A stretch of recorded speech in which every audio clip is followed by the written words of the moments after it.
It's the Hudson Board of Education meeting on Tuesday, December 13th. Please stand as you're able and join us in the Pledge of Allegiance. I pledge allegiance to the flag of the United States of America and to the republic for which it stands, one nation under God, indivisible, with liberty and justice for all. Okay, board members, the agenda is in front of you. If there is someone who would make a motion to approve that agenda. So moved. Motion by Tom. Is there a second? I second it. Second by Pat. All those in favor say aye. Aye. Any opposed? Motion carries. Recognition. Sandy, we have several people to recognize. We do. We have a lot that's been going on the last few months. So first I'm going to invite Hank up to the microphone. Not Hank. I'm going to invite Seth up to the microphone, please. I'm looking at one person and saying the other name. Seth Harrelson is a 7th grader at Hudson Middle School, and he attended space camp at the U.S. Space and Rocket Center, where he received the camp's highest and most coveted award, the Right Stuff Award. And the award is given to an outstanding trainee who goes above and beyond in leadership, teamwork, and technology throughout the week that they're there. And this week-long education program is located at the Space Camp in Huntsville, Alabama. And it promotes science, technology, engineering, and math. In other words, STEM, which we so want to bring more and more into the district. So Seth has brought his award with him and a picture. And I also asked him to share a highlight of his week at Space Camp. So, Seth. Okay, this is the Right Stuff Award. It's a medal that... Seth, could you step a little closer to the microphone, and that way everyone can hear you? Okay. Really close, like almost kissing it. There you go. Okay, so this is the Right Stuff Award that I got. It was given to me by the director, and one person in each group gets a medal for it. And there's about 4 or 5 groups that get it. And then here's one of the pictures that we took. It's our whole team there underneath the space shuttle. And they had us pose for a picture. And then I think my favorite thing was in that picture, right behind everything, was the training facility. And we got to do replicated missions of what it would be like if we were to go up there. And one of them, I was in the command center. We did 2 missions, and the other one, I was in the space shuttle. All right. And you're going to go that way, Barb? All right. And our president has a certificate for you this evening.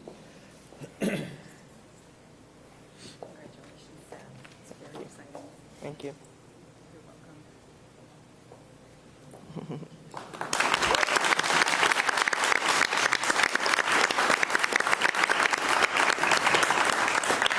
Thank you so much.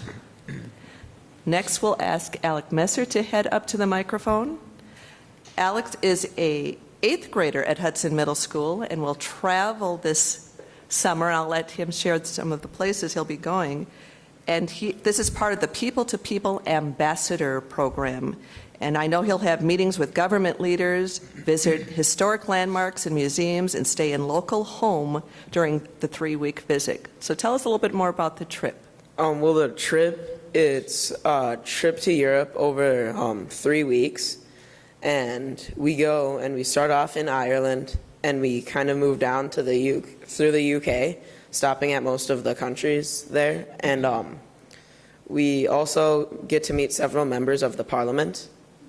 And our final destination is in Netherlands. And I think that's pretty cool, and it's a good experience for my world study, and it will world studies school stuff. And I think it will help me farther by learning through other cultures about what they do at or what their life's like. And I'm fundraising right now, and I'm selling coffee, and I'm collecting cans to help pay for my trip to Europe. that's it. Thank you so much. And our president will be coming around with a certificate for you as well. But hopefully we can hear back from you in some way on after your trip as well. How many students are going on this? Right now, about 12. About 12. Yeah. Congratulations. Thank you.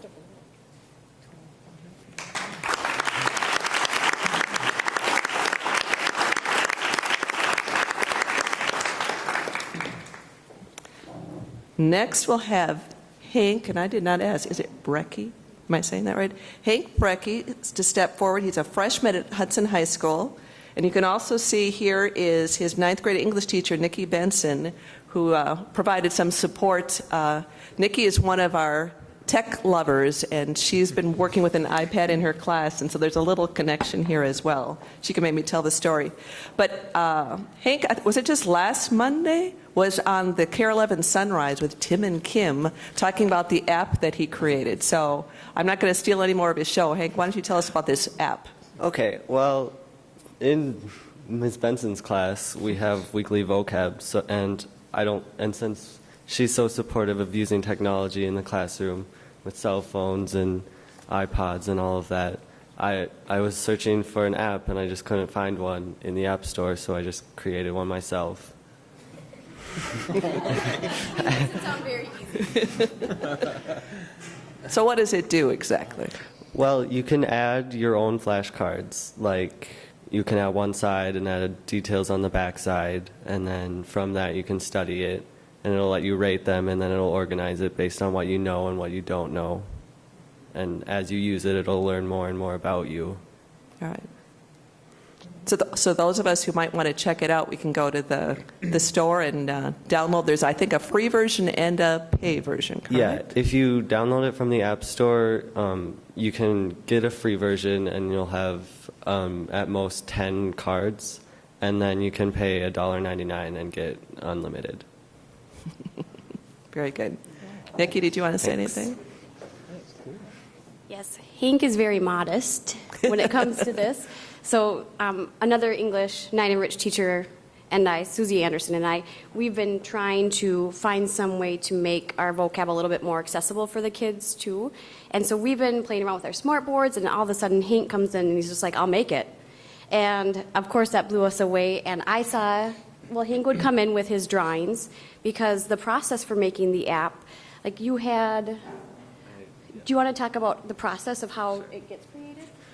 Okay, so first off, I have to sketch out on paper what it'll look like, how it'll work, what you tap and what it'll do, and then after I lay that out, I'll look through it, make sure it works right, and then I'll start programming it in the computer, and then test it on my phone. And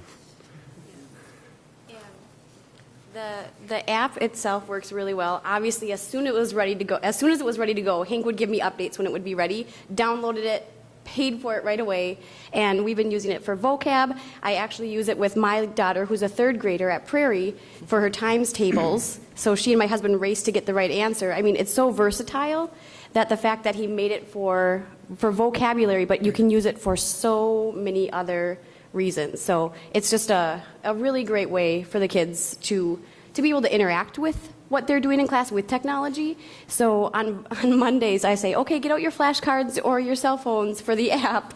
And it's just really cool for the kids to be able to enter it right there on their phones. You know, just with the app that their classmate created, that they downloaded off iTunes. It's nuts. So It's good. Could I just ask, how long does this take to make an app? well, I made the first version of the flashcard app, and I made it in 3 days, maybe, and then Apple has to review it before they'll let people download it, and that takes maybe a week or 9 days, a week or 7 days. Hank, what's Fabulous. the actual name of the flashcard app? The name is Cards Plus Flashcard Studying, because Cards Plus was like, you can't have 2 apps with the same name, so I couldn't do that, and it'll show up. But if in the App Store, if you search Z43, it'll show up Okay. at the top. Say that last Say part. that last part again. Z43. Z43? Yeah. Okay, thank you. How many downloads do you have? Oh, I have I think the last time I checked, it was at 4,000 downloads. And for the paid version, I don't know how many it is, but it's around, I think I've made around $400. Oh, fantastic.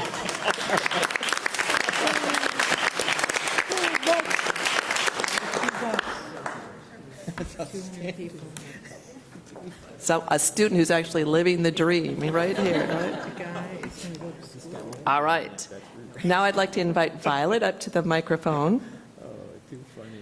Violet is a sixth grader and is this year's grand prize winner of the 2011 Stop Drug and Alcohol Abuse Poster Contest. And so I know Violet has in front of her the picture on the calendar, the completed calendar, and we'll let her talk about her drawing and a little bit about what she receives as the grand prize winner. Okay, well, the actual drawing only took me about like half an hour, but I drew like 3 other drawings, and then I picked this one as the best one because I like the color. And I thought of the words to be like a circle and just keep going around. And yeah. Can you tell us what it says? It's hard to read from back here. It says, start drug-free, be drug-free, stay drug-free, live drug-free. Good. Good message. Really strong message. And what did you receive as the grand prize winner? I received like $500 in savings bond. Very nice. Very nice. Congratulations for sending that important message to all of our community. And Barb also has a certificate for you this evening.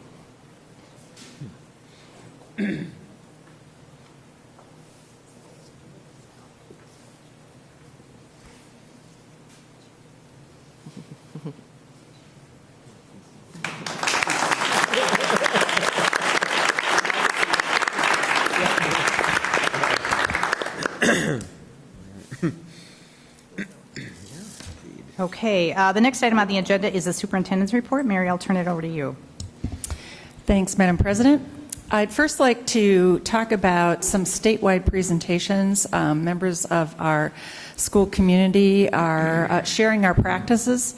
The first is Wisconsin Response to Intervention Summit. This is a statewide summit. And we have Jim DeLune, Sandy Kovach, Corey McIntyre, and Dave Grambo. We'll be sharing our experience and achievement results of developing a K-12 or kindergarten through 12th grade system for learning and a structure that supports each student's learning success. And the name of that presentation is Collaboratively Transforming a School Community with RTI, or Response to Intervention. So also, we have a presentation at the statewide Reading Association Conference, and that's Literacy Through Global Collaboration. It highlights the global connections in a learning project that you've heard about between Hudson Prairie second graders and their peers in Sweden, and they are using the Scottish storyline method. And you'll remember that Julie Zamzow came up and spoke to the board about this experience she was having and her second graders were experiencing through this global connection. So Julie Zamzow, second grade teacher at Hudson Prairie, and Principal Susie Prather will be presenting at the state reading conference. Secondly, we have 3 seats on the Board of Education up for election at the April 3rd election. And that's for a 3-year term of office starting Monday, April 23rd. And those seats are presently held by Brian Bell, Tom Holland, and Barb Van Lunen. So we invite members of our community who have interest to file a campaign registration statement and a declaration of candidacy, and that needs to be filed by Tuesday, January 3rd at 5 p.m. With our school district clerk, and that would be with Diane Radel in my office to file those papers. So we invite any community members who are interested in those seats to come forward. If we have more than 6 candidates for those 3 offices, a primary will be held in February, actually February 21st.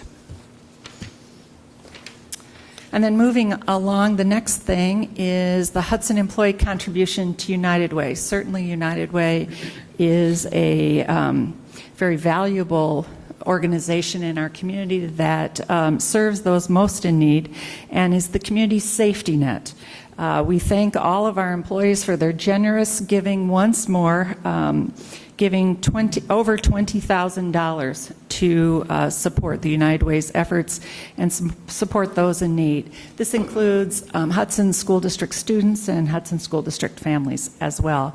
We want to thank Deborah Weisert, who from HR really coordinates that effort for us. So thanks to each employee who has donated and also to Deborah. We also want to thank the Hudson Education Foundation once again for their generous donations to our teachers, our programs, and to our students. And they have just awarded 6 new grants for over $14,000 at this time. And they continue to contribute to the Hudson School District, and they have contributed over their lifetime well over $1 million to the district. And then lastly, alcohol and other drugs, a grant award that we received. This was a state competitive grant, and we've received an award of $15,100. There were 43 awards given in the state of Wisconsin. The grant supports 2 very important interventions for the school district. One is the expansion of Flip Forward, and Meg Heaton just wrote a wonderful article about that in the Hudson Star-Observer in last week's paper. It was on the front page of the paper, and if you haven't had a chance to read that, I hope you do. Flip It Forward is a student program that builds relationships and works to tear down barriers or walls between groups or individuals. And the goal of that program is to change perspectives of others through understanding and acceptance. So a great program that's just gotten really started at the high school, and that's an expansion of that program. It also supports strengthening our code of conduct violations to support positive interventions for youth. So another area that is really important to us as we move forward. And that's my report. Thanks. Other questions for Mary? All right, hearing none, we will move on to the reports section of tonight's agenda. First in that section is the site review of the proposed Hudson Golf Course. Tim? I'm going to have Mark Bolke, our land planner that we've been working with, come up to the table here. And while he's making his way up, I just want to emphasize, when we look at the criteria for determining sites for a secondary school and looking at a secondary school of 2,000 or expandable to 2,500 students, I want to emphasize that secondary means high school, it means middle school, or it means a combination thereof. There isn't anything that's been predetermined at this point. Going forward, the community will have input on what a final building solution is. So that being said, I'm going to turn it over to Mark to talk a little bit about the Hudson Golf Course preliminary evaluation. Okay. Is this on? Okay. Thank you. Good evening. I can go through this briefly. If you had a chance to read it, it's a pretty simple report. Basically, the existing information that we have available here isn't as detailed as some of the other sites that we've talked about in the past, and we were asked basically to look at the number 1 criteria first to see how this site would fit, and that is usable area. We typically would recommend a usable area of 65, a minimum of 65 usable acres for a potential school the size of which we were asked to evaluate. The existing information we looked at, I looked at, basically we had a slope analysis done by Stevens Engineering in town here. They worked with the golf course owner and did a slope analysis for the property, and they shared that with us, and we were able to look at that. We looked at the information from the City of Hudson and the St. Croix GIS system mapping. we were able to look at that. And then the DNR wetland maps did identify some jurisdictional areas on the golf course site. So in looking at that, we put together 4 exhibits, and really 3 of them are just base information. The key one is Exhibit B. But Exhibit A shows the site location, basically which identifies the 65 acres that were being considered from the 65-acre portion of the golf course that was we were asked to look at. Exhibit B is really the key exhibit, and if you look on the legend, I think I can just go down those items quickly. But what we identified is an environmental corridor, which in discussions with the city, this map was given to us, the environmental corridor definition was given to us by Stevens Engineering. They had meetings with the city to talk about what would be considered areas that would be protected on the site. The area in green that's called environmental corridor was basically said that area would be remain undisturbed. It's very steep slopes. It's all wooded.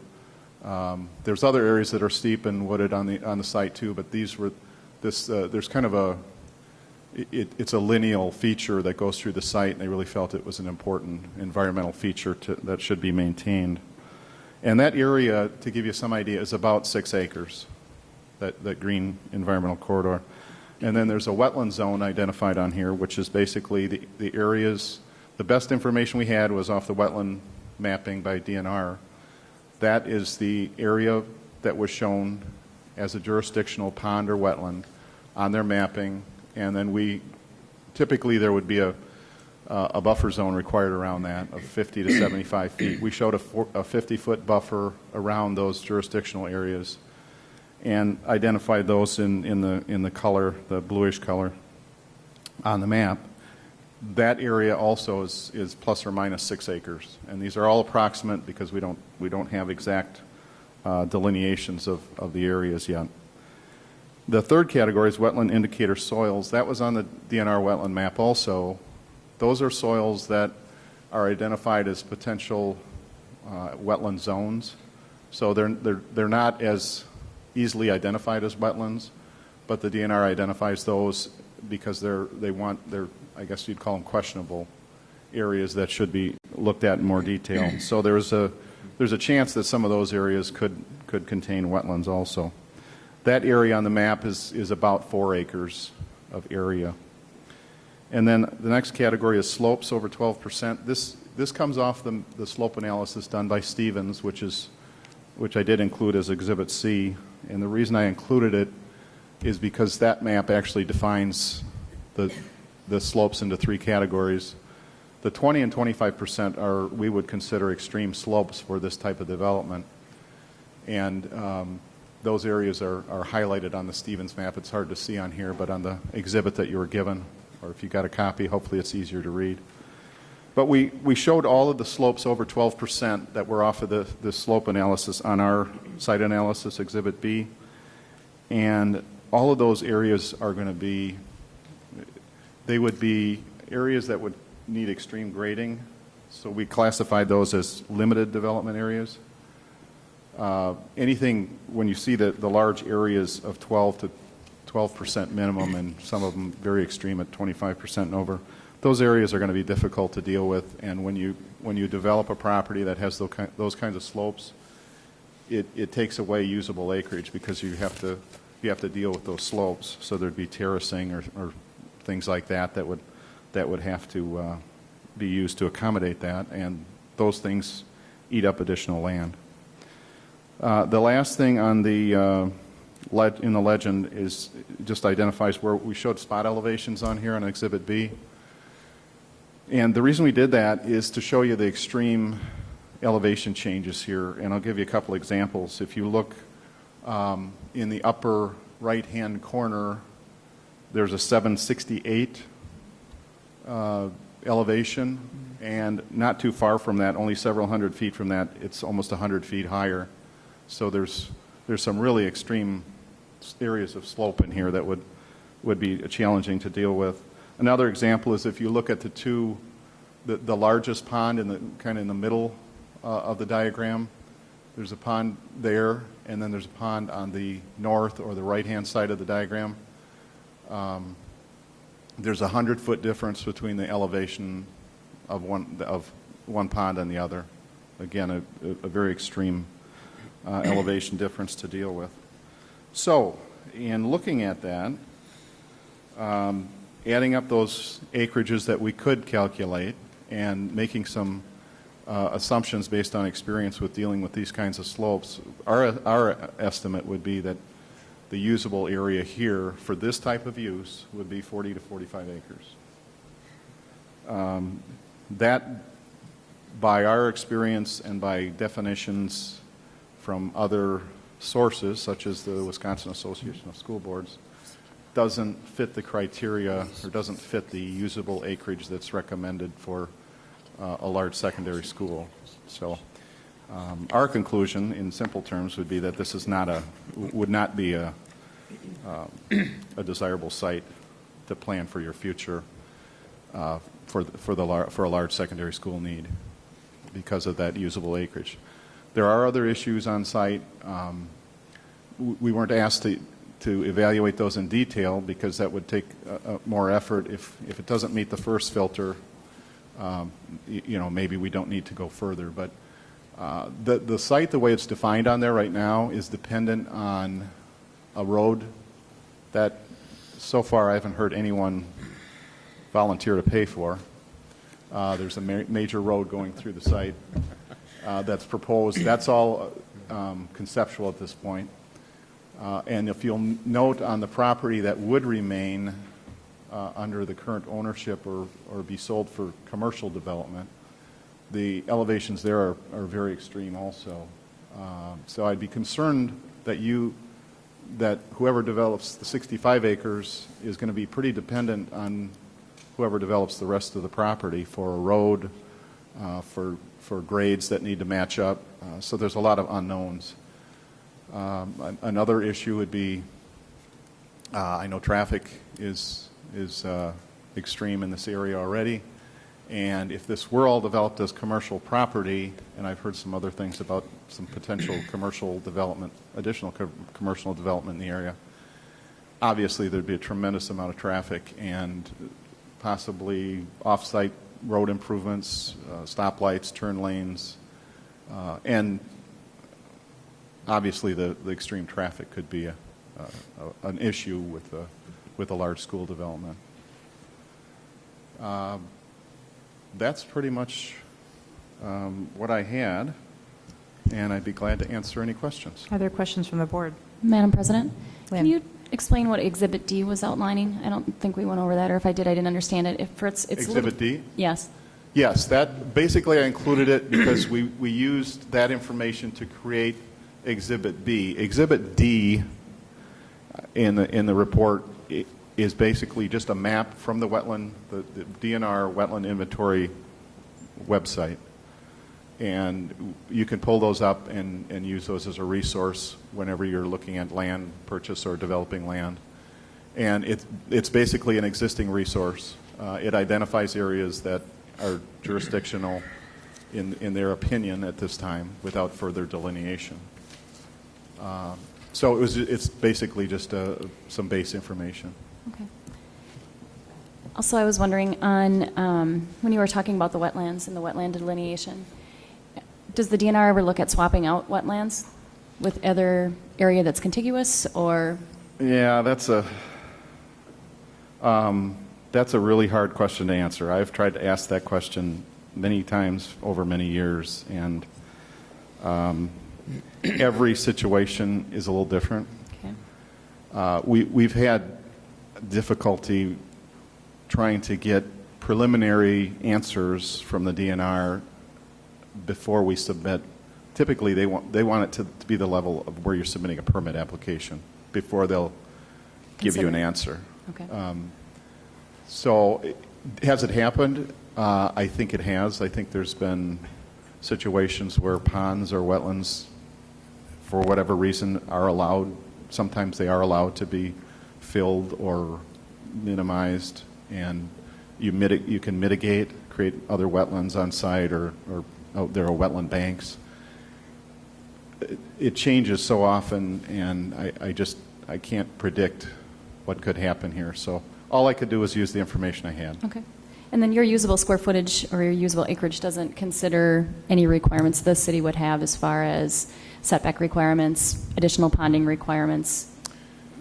Well, Or does the it? setbacks, yeah, typically setbacks can decrease the usable area. But sometimes that area is usable anyway. Sometimes in a setback you can put something, an athletic field could encroach into a setback. A parking lot sometimes can encroach. So I don't, that's another reason why it's hard to calculate an exact acreage, because the zoning would probably change on this site if it became a school use, and therefore the setbacks would be for whatever zoning that was. But setbacks, yeah, there's certainly some area around the buffer, or the boundaries, that would be part of that unusable area. Thank you. Tom. Mark, so the assessment was done based on the capabilities for a secondary Yes. school. But in your estimation, did you have a chance to give any consideration for any other applications it could be used for within a school district? For the school For district? a school district, yeah. No, we just looked at Elementary it school based or- on the large secondary, middle high school type use. Right. I'm just wondering if it would have any potential to be usable with the amount of acreage needed and so forth, and the kind of topography needed for like an elementary school, for example. Can you comment on that? I think, I think based on the conclusion, I think 40 to 45 acres certainly could be a usable acreage for an elementary school. I guess off the top of my head, yes, it certainly could meet. I mean, an elementary school, we're on a site here that's about 40 acres. And obviously, it's not all used. Yeah, that...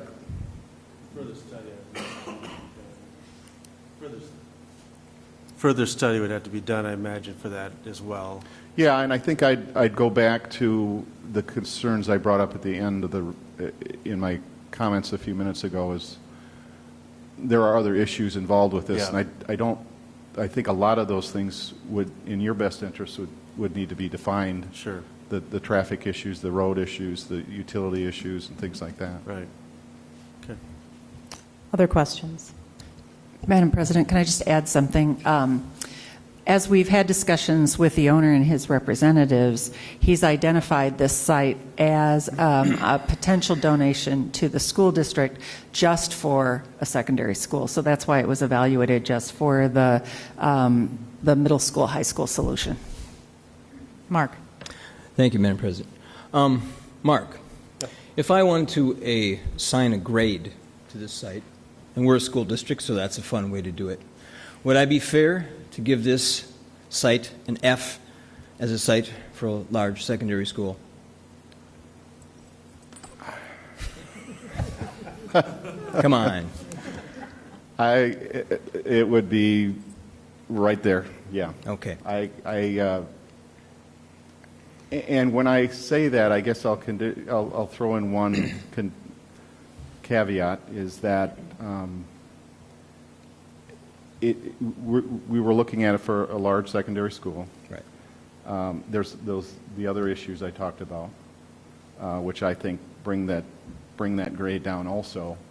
And I think I always try to put myself in your shoes whenever I'm looking at something, and I look at master planning and I look at future, and to me it would be, even if you could justify it, I think it would be a short-term solution, because it just doesn't offer, you'd be landlocked, you'd be on an extreme site with a lot of issues, and I don't know that that's a good 30 or 40 or 50-year solution for your future. Right. Thanks. Mark, I have really one question, but it has a couple of parts. It's all about the acreage. I want to make sure I'm clear on that. I missed where you talked about the estimated acreage around the wetland zones and the wetland indicated soil zones.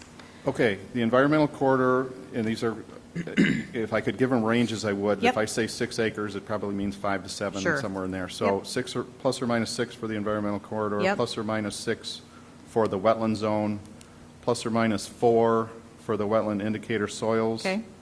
And then the steep slopes, I didn't calculate an acreage for that because it's not so much the acreage of the actual slopes, it's the acreage that you have to use up to Right. deal with those slopes. And then my last part of this question is, so in the remaining 40 to 45 acres, is that relatively flat acreage, or would we still be talking about some significant site preparation work that would be required even with that 40 to 45 acres of land? I think you could get a fairly flat area. I don't think all the entire usable area, I don't think would be one flat plane. Okay. I think it would have to be terraced to some Okay. degree. A lot of that would depend on, the specific program that you're looking at for design. It would depend on how we can or cannot deal with those slopes. For instance, if a pond has a bigger buffer than we think, or a smaller buffer, we're going to have to deal with that, and that gets into those sloped areas, especially that high pond. That Sure. pond in the middle is actually one of the highest points of the site. So Okay. if that pond remains, you're going to have slope down from there. You're going to eat up a lot of property. Okay, thank you. Mary? I just make some final comments. Mark talked about the usable acreage between 40 to 45 acres, and just a reference point with that, our current high school is a little over 43 acres. So just for people in our community as a reference point, an area that they do know. It's a little different than this site. Certainly that site is primarily flat, and so comparison there. Our next steps would then be, we've shared a little bit of this information with the owner's representatives, and we will be having a discussion with them in the near future. All right, thank you. And Tim, I think it's you again. We're going to talk about the land purchase for the St. Croix Meadows property. Yes. Yeah, I'm just going to give you an update on on where we are with the moving forward with the purchase. Thank you. Thanks, Mark.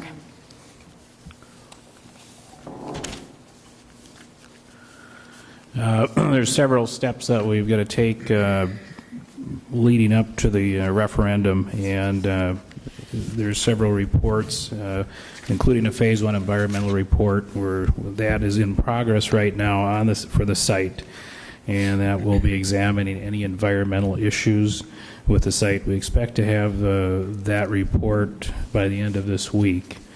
We're also in progress with a survey. A survey is required for the title insurance, and we're looking at that survey being completed by mid-January. The owners are in process with submitting an application for rezoning with the city. We also have, again, title work is in progress as well. And then in January, we'll be coming back to the board with a report on the site infrastructure out at the dog track. So things like water, sewer hookups, road access, those types of things.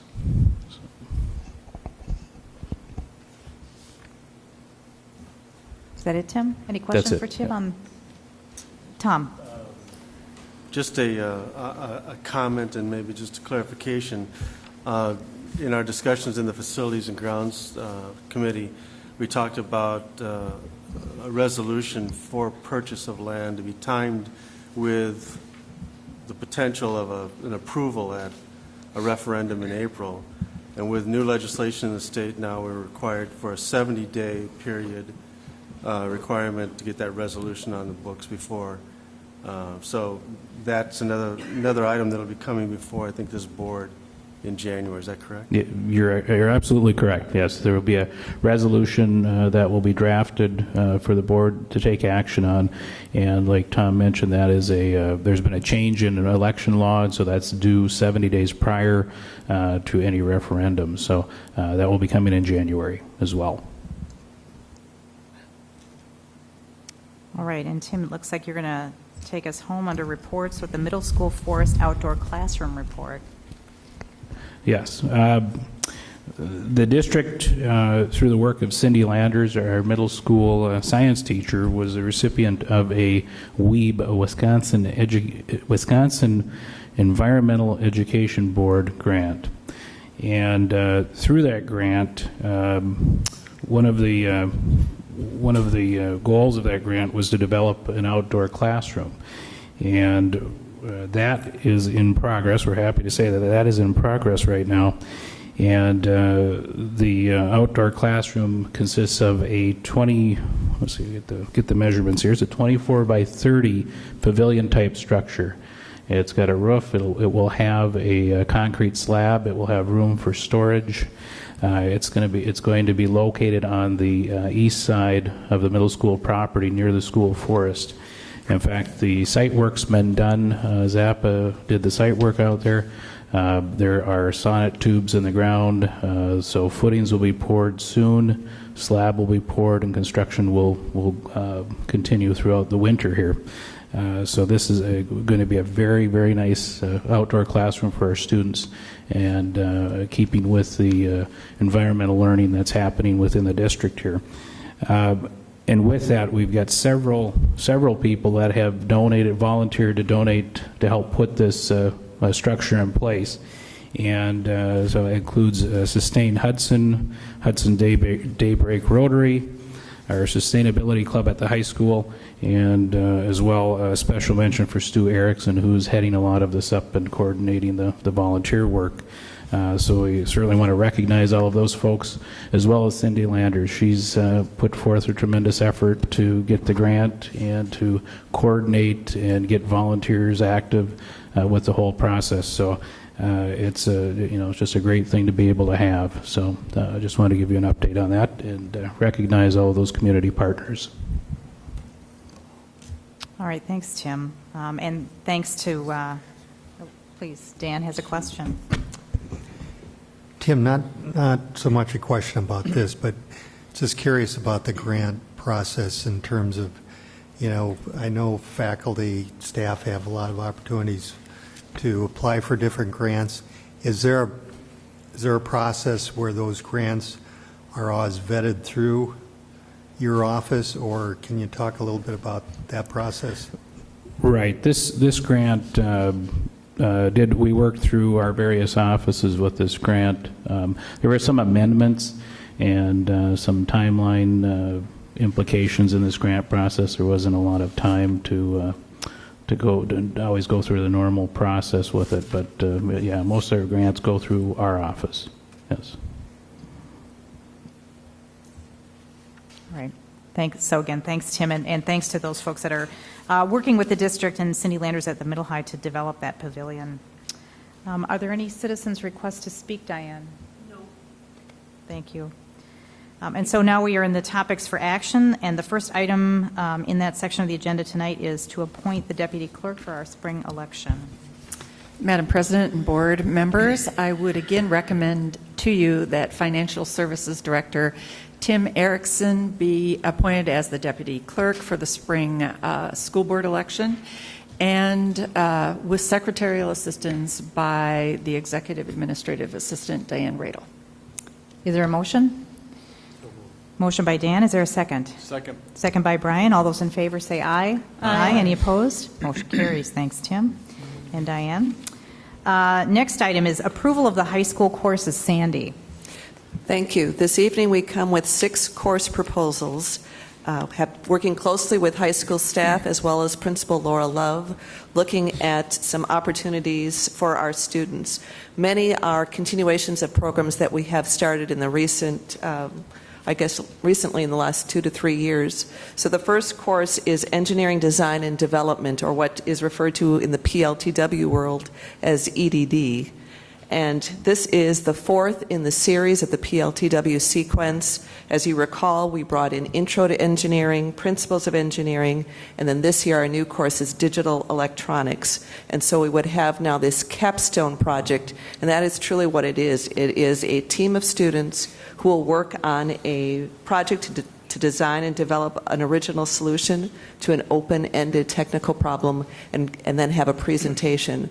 Once again, students can earn up to 3 college credits. Those are through the Milwaukee School of Engineering. So students who do complete the whole 4-year sequence will have 12 credits when they leave Hudson High School in engineering. And Sandy, I'm sorry, I'm going to interject. PLTW? Project Lead the Way. Thank you. All our acronyms, I know.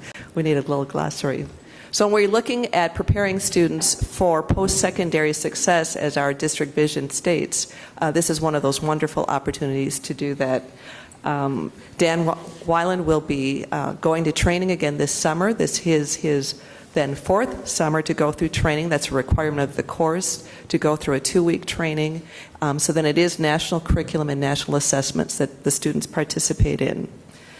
The next course, problem-based learning, similar in that students, especially juniors and seniors, will be signing up for this course, and we're actually going to pilot it this spring and then do a full-blown implementation next fall. And students, again, will be choosing a topic of interest to them, conduct the research about that topic, develop their implementation plan, and again, we'll be presenting to some kind of group. We aren't sure. They'll have mentors in the community, business partners, or depending on what their topic is, perhaps somebody in the Twin Cities area, but then they will be doing a presentation, and again, really following what we want as far as increasing the amount of leadership and true engagement in our students as they complete their senior year. The next course, Mandarin Chinese 4, again, is following up that sequence. Believe it or not, we're ready for Mandarin Chinese 4. We're excited both with PLTW and Mandarin Chinese 4. As this has been kind of rolling up the sequence, we currently have about 18 students in digital electronics with the PLTW course. Of those, all but 6 are seniors. And so it's going to take a while now for this to keep rolling up. So the intent then with that last course, it'll be kind of those 6 students, if they continue, will be infused in perhaps digital electronics, and Dan will be running both in one course. It won't require additional staffing.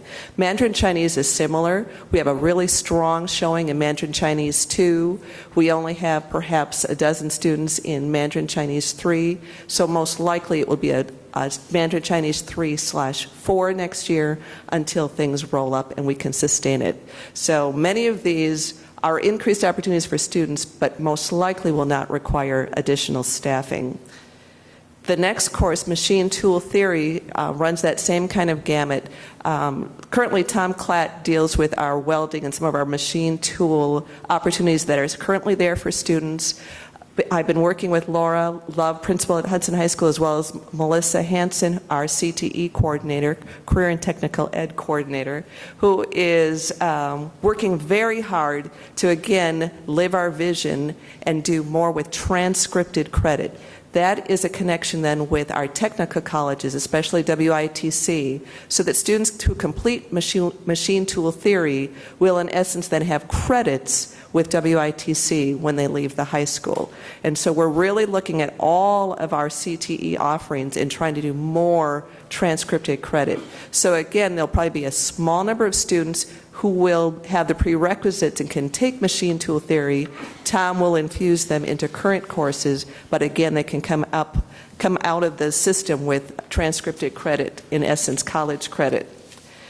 The next one fits a long-term plan, medical terminology and healthcare occupations. This is a strand that we'd like to expand over time, that whole medical arena, because we know that that is an area where you're looking for jobs of the future there in that medical arena.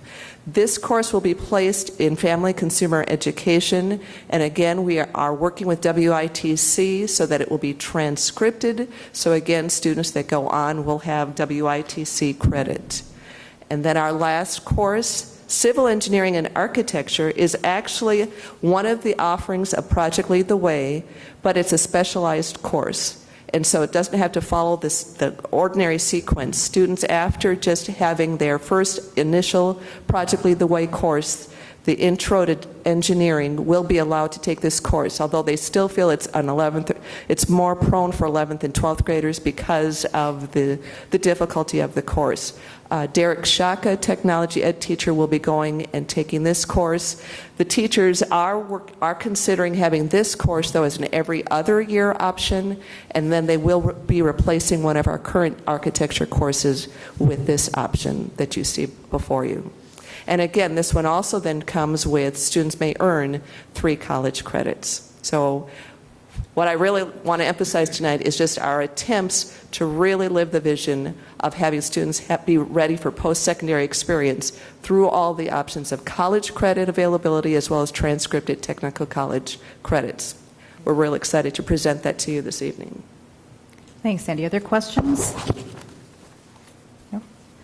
I just had one, Sandy, and that was, I know in the first couple of years that we began offering Project Lead the Way courses, we had an opportunity to get grant funding to help offset the costs of some of the implementation costs. And I don't know if that is still available or if there are other places for us to look for that. We're in our last year of grant funding, so we have begun the process of looking for other avenues. We do have an advisory board that works with all 3 areas of CTE, and I think we'll have some community support for some of our future needs from just the conversations that we've started. But we are seeking outside contributions and funding at this point. Great, thank you. I was just going to add, too, that most of the courses were shared and presented to Learning and Program Development, and so they have discussed most of the courses. If there are no more questions, I would entertain a motion to approve these 6 courses as Sandy has outlined them. So moved. Motion by Mark. Is there a second? Second. Second by Lynn. All those in favor say aye. Aye. Any opposed? Motion carries. Very exciting, Sandy. Employee handbook provisions. Okay, that we must have. be Nancy. It is. It is again. We have several handbook provisions for board consideration this evening. There are 2 having to do with teacher reduction layoffs, support employee reduction layoffs, teacher evaluation system, and support employee evaluation system. And these particular provisions have been considered by the Personnel Committee and recommended for the full board's consideration. And also the Teacher Advisory Committee has had input in the conceptual development of these particular provisions. First, the teacher reduction layoff provision. Of course, if it becomes necessary with preliminary notice, the board may reduce and lay off teachers. This particular provision is in statute. The timeline is prescribed, preliminary notice on or before the last day of February. That's awfully early. We're concerned about that. We don't know next year's budget. We don't have student registrations by that time or kindergarten registration. So it's early. There is some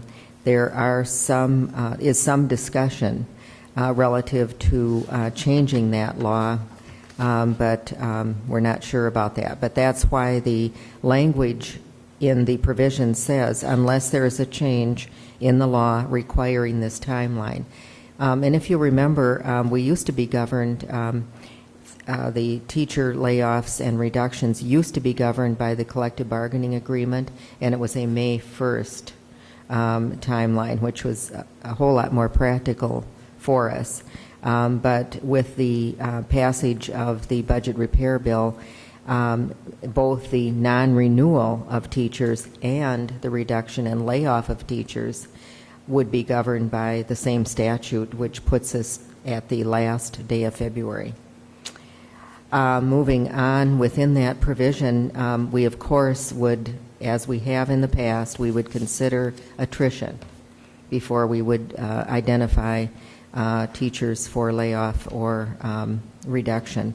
And those would be teachers retiring from the system or otherwise resigning, assuming that we knew about that in sufficient time. The newest part of this provision would be in the middle of the document, and that would be associated with the criteria that would be used if we found it necessary to reduce the number of teachers. We would, in this order, consider performance, specialized expertise and training, and thirdly, we would consider the years of Hudson experience. If we were to have two teachers with equally regarded performance, equally expert and trained, and equal years of Hudson service, we've identified in the handbook some additional criteria that could be considered, and those would include an evaluation of other teaching assignments in Hudson, other experience teaching, and other relevant experience outside of Hudson. Some teachers have multiple certifications and licensure, and we could take a look at that. And those are some of the other criteria that may be applied. The final notice of layoff, again, is governed by statute, and that happens to be on or before March 15th. Again, unless there were a change in the law, which may be considered. Lastly, in the event, if we do have a reduction or a layoff, if a position were to become available during the school year, the teachers laid off would be given first consideration for rehire upon their application, and then in reference to the criteria of the handbook provision. I'll move on unless maybe there'll be questions at some point. The support employee reduction and layoff is not governed by statute. There are no timelines in statute, so we would take advantage of that and give ourselves and our employees more time.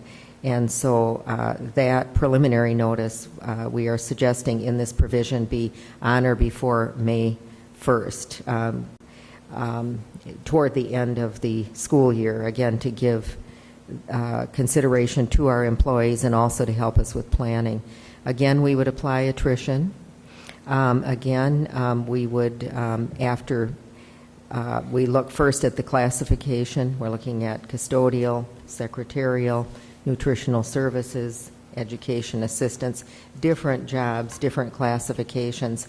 And within those classifications, then we would apply the similar criteria as teachers, performance, specialized expertise training, and years of Hudson experience. And we do propose that some additional criteria could be applied in the event of some equal consideration. Final notice, again, not governed in statute. We're suggesting on or before July 1st, middle of the summer, before school would start. Giving, if something were to become available within 6 months of layoff, those support employees would be considered first based upon their application and, again, the criteria. Okay, any questions about that before we move to a different topic? Brian. One question. Yes. maybe a couple, actually. So what does make every effort to provide preliminary notice? Does that mean we have to, or is it we'll make every effort? What does that mean? Does it mean we're bound by it by the board? No, no, we're not. That again, we have more discretion for the support employee, and we would make every effort if by chance, for some unforeseen reason, something unanticipated would cause us to exceed that May 1st deadline, we could, based upon the wording of this provision. Yeah. So I understand the spirit of this. We want to provide some consistency and some expectations, right? By just some guidelines. We don't know what's I don't want to be overly constrained either on something that we don't necessarily have to be. Yes. My next question is, in the event this position becomes available within 6 months of layoff, support employees delay will be considered first. Does that mean we have to consider them Or again, I'm a little concerned about the word considered. It means that we would need to consider them, but not necessarily re-employ them. But if there's another if there's another candidate that we would like to hire, other than the laid off candidate, we could hire them. Yes. Okay, that's my only questions. Thanks. Nancy, Madam President, Nancy, Yep. before you go on, can we go back to the teacher reductions and layoffs? Can you talk from a practical standpoint how we would handle that? I mean, does it mean that we could potentially be giving people who would not be laid off if we had more financial information or knew more about what the budget was? So potentially we could be laying off or giving preliminary notice to people for no reason. Yeah, I mean, how are we going that's to handle the that? concern. I don't understand how we're going to handle that as a district. That seems Well, that's very disruptive. The to- concern, it's kind of like what Minnesota's been doing for years, where they lay off masses of employees and then they rehire them because of the timelines that they're given. And in this case, our timeline, which used to be May 1st, which was workable, and we haven't really had substantial layoffs and reductions.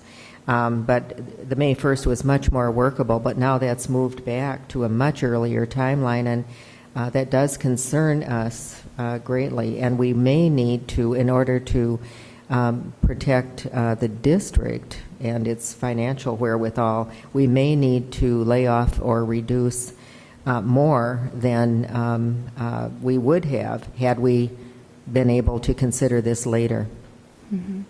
Sounds like a lot of disruption in the classroom for potentially no reason. Potentially. It depends on our financial circumstance and It's a our state ability statute, to right? know that ahead of time. We've talked about, Tim, I don't know if you'd want to comment at all, but we've certainly talked about that quite a bit. We're not, go ahead. Yeah.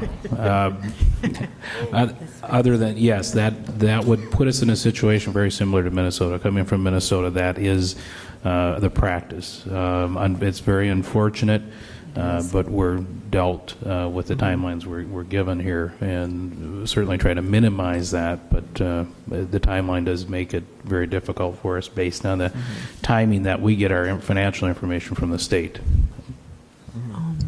Barb. Madam President. Thank you. Okay.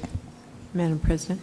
Go ahead, Pat. I'm Okay. sorry. So you're saying that with these changes in laws this last year, this has come down to February 28th? Last day of February. Last day of February.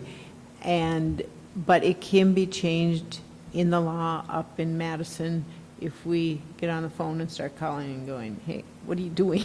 Do you have any idea Mary has some information on that. There is it's a trailer on a bill, as I understand presently. It's on, I think, the open enrollment bill that they're presently considering. Not positive about that, but as I've heard, it is a trailer on a bill. There is interest in changing the date, but action has not been taken. So individual school board members, members of our community, staff as well, anyone who's interested in moving the state, which I know everyone around this table has interest in doing that because of the ramifications we've just talked about, should make our local legislature individuals aware of the situation and our interest in having that date delayed. Madam Go ahead, President, is back to the May 1st, is that what you would want, we suggest to them, to get back to the May 1st, or do you want it later, or That has worked for us in the past. no problems that way? Okay. All right. I just wanted to add to Pat's question. It became a problem when they started talking about changing legislation that had significant impact on the district, and that we were backed up to that date. So, we'd like that date extended as far as it can be to give notice to our employees, certainly, and also to help the district plan. But it needs to be at least May 1st in our planning, and if it could be further, that could be a choice we could make to do it by May 1st if we have the information available, and we're ready to do that. Okay, Nancy, back to the handbook provisions. I think we're on the employee okay. or the teacher evaluation. Yes, the teacher evaluation system is a transitional provision for the handbook because there is a state task force. There is, in fact, a preliminary plan that could, in fact, be required of the district. So this is transitional so that we have something in place. And basically, it is the current system that we have in place, which we think is a really good system. It's a model. It was developed on best practice. Actually, administrators in the district have presented this model to other districts. So we're recommending that we incorporate that within the handbook. The expectation is that all teachers be proficient or exemplary in all areas of evaluated performance. The Hudson School District Teacher Evaluation System, again, is based on best practice, and you can see in the provision the different characteristics of this model, comes right from the model. Until a new teacher evaluation system is designed and recommended, for Board of Education approval, or alternatively provided as a requirement of the state, and that is certainly a possibility, this particular provision would allow us to continue to implement the current Hudson School District Teacher Evaluation System.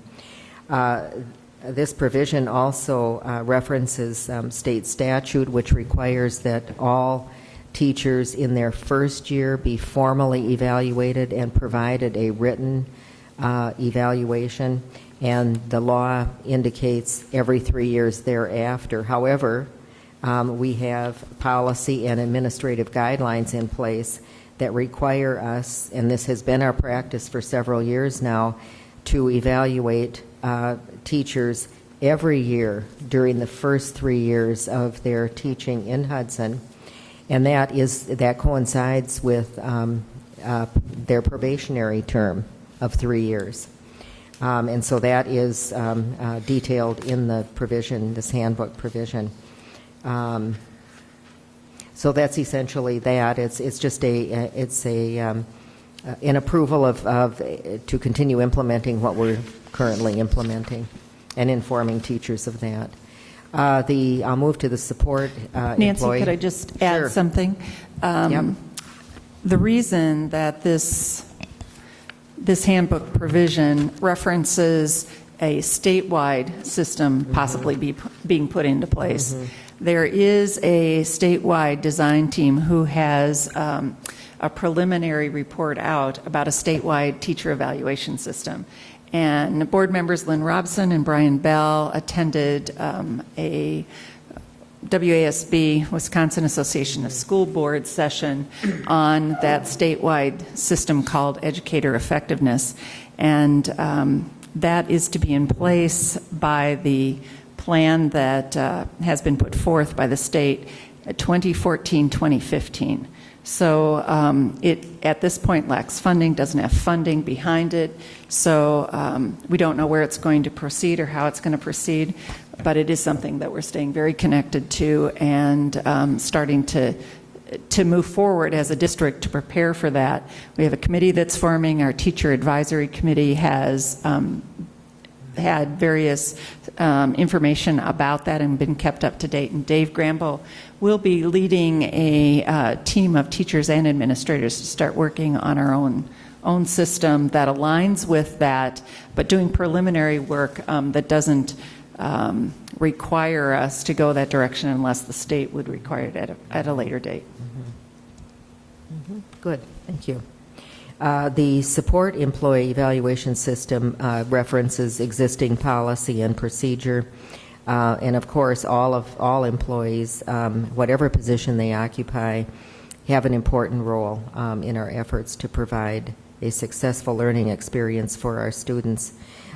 We are providing in this handbook component that support employees would be formally evaluated during their first year of employment and every 3 years thereafter. And of course, at any time that it might become necessary to provide more frequent evaluation. So again, we're proposing to follow existing practice with this particular provision. Evaluation of all employees, teachers, and others. It's a very complicated and important process that we need to implement.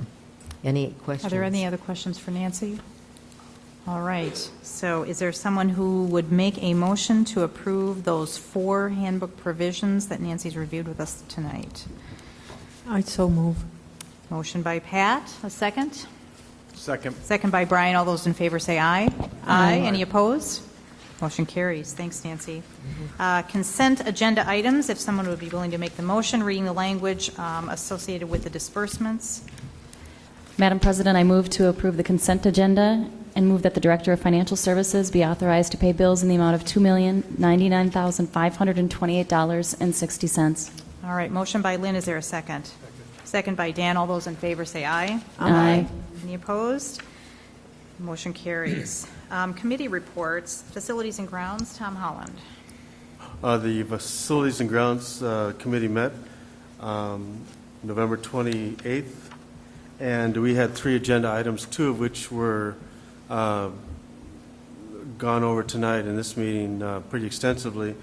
One was the Hudson Golf Course proposal, and we saw the report on the feasibility of that from the Hoffman representative here tonight, so I won't go into that any further. Then the second agenda item was the land purchase, and Tim reviewed that as well as the resolution that will be coming before this board in January for that potential purchase of land. So, and the third item was facilities use update.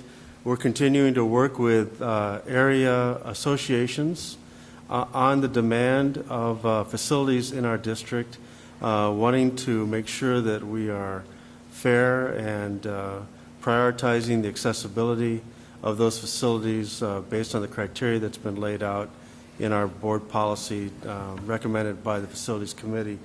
Currently, we're talking to and working closely with Hudson's Swim Association and working on some solutions.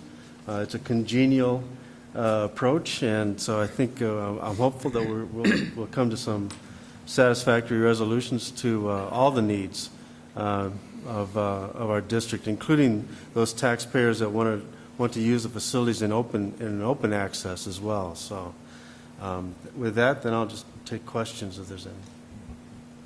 No questions for Tom? Moving on to Personnel Committee, Mark. Thank you, Barb. Personnel Committee met on the 28th of November. The first item that we discussed was a review of the state educator effectiveness report, which both Mary and Nancy just referenced earlier.